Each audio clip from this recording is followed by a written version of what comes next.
శరీరము ఆత్మ ఒకదానికొకటి ఏమై ఉన్నదంట, వ్యతిరేకంగా ఉన్నది కనుక మీరేమి చేయనించురో, మీరేమి చేయాలనుకుంటారో వాటిని చేయకుందురు. వాటిని ఈ శరీరం ఏం చేస్తుంది? పడుకో అంటది. ఆత్మ ఏమంటది? ప్రార్థించు అంటది.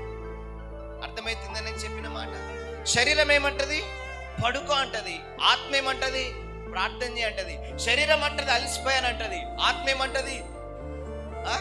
ప్రార్థన చేయి, లేచి ప్రార్థన చేయి అంటది. కానీ ఈ రెండు ఏమైతుంది? వ్యతిరేకమే. ఈ రెండు వైరమే. అందుకే ఆత్మ సంబంధమైన బైబిల్ మనకు అర్థం. ప్రకృతి సంబంధమైన వ్యక్తి ఎప్పుడు దేవుని యొక్క మర్మాలు, దేవుని యొక్క ఆ వాక్యాన్ని అర్థం చేసుకున్నాడు, వ్యతిరేకంగా అర్థం చేసుకుంటాడు.